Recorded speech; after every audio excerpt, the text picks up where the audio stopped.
AP triple IT 2025 అడ్మిషన్స్‌లో భాగంగా నిజంగా ఎవరైతే రీవెరిఫికేషన్ పెట్టుకొని, రీకౌంటింగ్ పెట్టుకున్న తర్వాత మార్క్స్ పెరిగాయో, వాళ్ళందరికి కూడా అప్లై చేసుకోవడానికి అవకాశం అయితే ఇచ్చారనమాట. సో, చాలామంది రీవెరిఫికేషన్ పెట్టుకున్న తర్వాత 570, 580 వాళ్ళొచ్చినా కూడా ఫెయిల్ అయినటువంటి వాళ్ళు రీకౌంటింగ్ పెట్టారు. వాళ్ళకు నిజంగా 84, 95, 87 ఇలా మార్కులైతే పెరిగాయి. ఒక రకంగా చెప్పాలంటే విద్యార్థుల జీవితాలతో కొన్ని వేల మంది విద్యార్థుల జీవితాలతో ఎస్ఎస్సి బోర్డ్ అనేది నిర్లక్ష్యం వహించింది ఈ పేపర్ వాల్యుయేషన్‌లో. ఎవరైతే ఈ మూల్యాంకనం చేశారో అలాంటి ఉపాధ్యాయుల మీద కూడా యాక్షన్ తీసుకోమని సీఎంఓ ఆఫీస్ కూడా స్పందించింది. భవిష్యత్తులో ఇలాంటి చర్యలు పునరావృతం కాకుండా చూసుకోమని కూడా ఆదేశాలైతే ఇచ్చింది. ఎట్టకేలకు ఇక్కడ ఫెయిల్ అయ్యారు చాలామంది విద్యార్థులు. రీకౌంటింగ్ పెట్టుకున్న తర్వాత, రీవెరిఫికేషన్ పెట్టుకున్న తర్వాత ఎక్కువ మార్కులొచ్చాయి. ఉన్నత చదువులు చదవాలని ఏపీ త్రిబుల్ ఐటీ లాంటి ఉన్నతమైనటువంటి విద్యా అవకాశాలు కూడా కోల్పోయినటువంటి నేపథ్యంలో వాళ్ళందరికీ కూడా అప్లై చేసుకోవడానికి మరొకసారి అవకాశం అయితే కల్పించారు. సో, వాళ్ళందరూ కూడా అప్లై అయితే చేసుకోండి. దరఖాస్తులకు ఆ విద్యార్థులకు అవకాశం అని ఇక్కడ చూస్తున్నాం కదా. 10వ తరగతి పబ్లిక్ పరీక్షల మూల్యాంకనంలో జరిగిన తప్పిదాల కారణంగా ట్రిపుల్ ఐటీలో ప్రవేశాలకు దరఖాస్తు చేసుకోలేకపోయినటువంటి విద్యార్థులు జూన్ 2, జూన్ 3వ తేదీలో దరఖాస్తు చేసుకొని ప్రభుత్వ పరీక్షల విభాగం సంచాలకుడు శ్రీనివాసరెడ్డి తెలిపారు.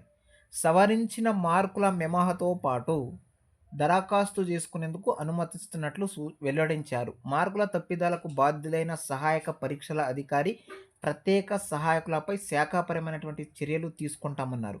ఇప్పటివరకు 64,251 మంది పొలం పరిశీలన దరఖాస్తులు రాగా, అందులో 2,112 మంది రీకౌంటింగ్కి అయితే వచ్చాయి. వీటిని ప్రాధాన్యత క్రమంలో పరిశీలిస్తున్నాం. జూన్ 1కి ఈ ప్రక్రియ అయితే పూర్తి అవుతుంది. మూల్యాంకనం సమయంలో 4 వరుసల మార్కుల నమోదు విధానంలో 1 లేదా అంతకంటే ఎక్కువ వరుసలను చేర్చకపోవడంతో తప్పులు జరిగినట్లు గుర్తించామని తెలియజేస్తున్నారు.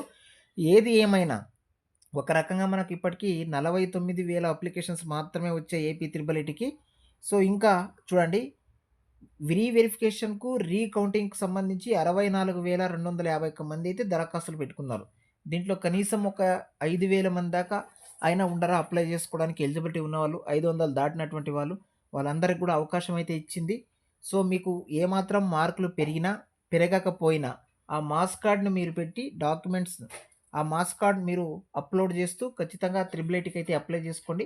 మీ అందరికి కూడా ఇది ఒక చక్కటి అవకాశం అన్నమాట. ఇది ఓవరాల్‌గా ఏపీ త్రిబుల్ ఐటీ 2025 అడ్మిషన్స్ మీద రీకౌంటింగ్, రీవెరిఫికేషన్ పెట్టుకున్నటువంటి వాళ్ళకు అప్లికేషన్ పెట్టుకునే డేట్ మీద ఉన్నటువంటి అప్డేట్. వీడియో కనుక యూస్ఫుల్‌గా ఉంటే వీడియోకి ఒక లైక్ చేయండి. ఛానల్‌ని సబ్స్క్రైబ్ అయితే చేసుకోండి. Thank you for watching.